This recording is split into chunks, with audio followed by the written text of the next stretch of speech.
Assalamualaikum warahmatullahi wabarakatuh. Saya Ria Aprilia dengan NIM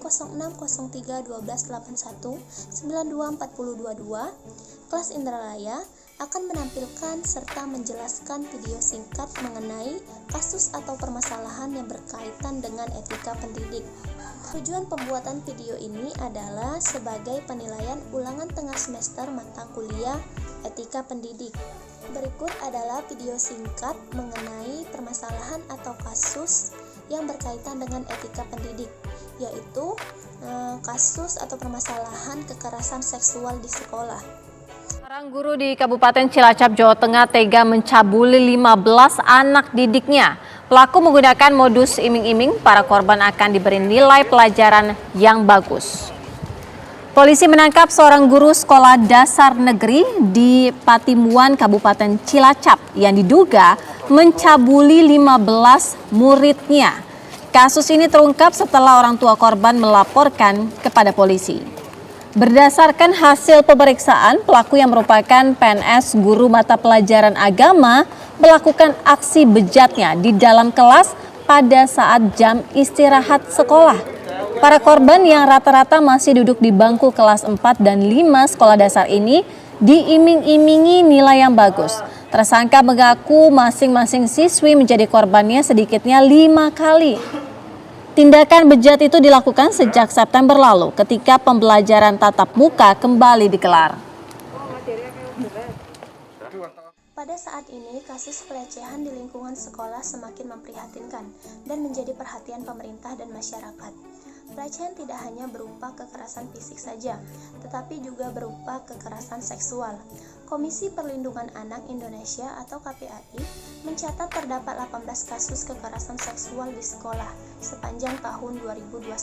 Salah satunya kasus yang telah ditampilkan pada video sebelumnya yang terjadi di Kabupaten Cilacap, Jawa Tengah.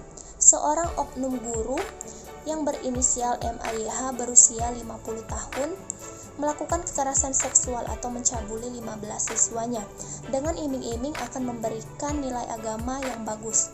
Oknum guru ini melakukan perbuatannya di dalam kelas pada saat jam istirahat.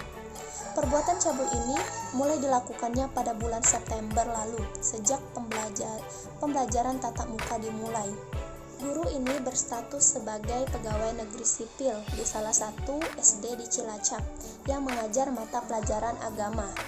Akibat perbuatannya ini, guru tersebut terancam hukuman 15 tahun penjara, serta terancam dipecat dari PNS atau pegawai negeri sipil. Sungguh ini merupakan perbuatan yang sangat bejat dan keterlaluan.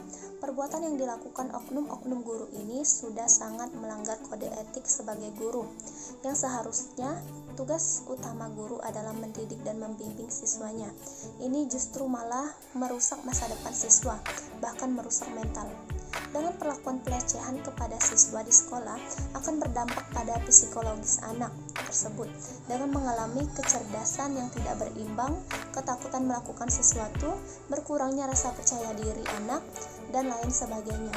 Jika dilihat dan dikaitkan dengan materi mengenai sosok pendidik yang beretika, maka perbuatan guru yang melakukan kekerasan seksual ini merupakan guru yang tidak patut untuk dicontoh atau diteladani, karena ini merupakan perbuatan negatif yang tidak pantas ditiru. Kasus pelecehan seksual yang terjadi pada anak atau siswa merupakan masalah yang harus segera ditangani dengan serius, apalagi di dalam dunia pendidikan. Banyak dampak yang akan ditimbulkan jika hal ini terus-menerus terjadi. Oleh karena itu, berikut solusi penanganan kekerasan seksual pada anak. 1. Pemerintah telah melakukan pendekatan hukum untuk menciptakan efek jera bagi pelaku kekerasan seksual pada anak yang dikenal dengan Undang-Undang Nomor 35 Tahun 2006 sebagai perubahan kedua Undang-Undang Nomor 23 Tahun 2002 tentang Perlindungan Anak. Sanksi atas pelanggarannya diatur oleh pasal 81 Perpu nomor 1 tahun 2016 yang menyatakan setiap orang yang melanggar ketentuan tersebut dipidana paling singkat 5 tahun dan paling lama 15 tahun penjara dengan denda paling banyak 5 miliar. 2. Memberikan psikoedukasi seksual sejak dini. Pentingnya psikoedukasi seksual sejak dini bertujuan untuk menambah pengetahuan anak tentang kondisi tubuhnya dan etika bergaul dengan lawan jenis. Psikoedukasi seksual ini dapat diberikan kepada anak sejak dini, mulai dari pendidikan formal dan informal. Hal tersebut dapat dilakukan ketika anak mulai bertanya tentang perbedaan jenis kelamin. Dan 3. Berani melawan kekerasan. Faktanya masih banyak korban kekerasan seksual tidak berani melawan dan mengaduh atau melaporkan kepada orang-orang terdekat atau pihak-pihak yang berwajib. Padahal kekerasan seksual ini harus dilaporkan agar memberikan efek jerah bagi para pelaku. Jika mengalami kekerasan seksual, segera berteriak dan laporkan kepada guru atau orang tua. Lingkungan sekolah harusnya menjadi tempat yang memberikan rasa nyaman pada peserta didik dari kekerasan fisik, seksual maupun bullying. Baiklah teman-teman, itu saja pemaparan dan penjelasan singkat dari saya mengenai kasus atau permasalahan yang berkaitan dengan etika pendidik. Hentikan kekerasan dan pelecehan seksual dalam bentuk apapun. Guru melahirkan peradaban tanpa melecehkan. Terima kasih atas perhatiannya, saya ucapkan terima kasih. Assalamualaikum warahmatullahi wabarakatuh.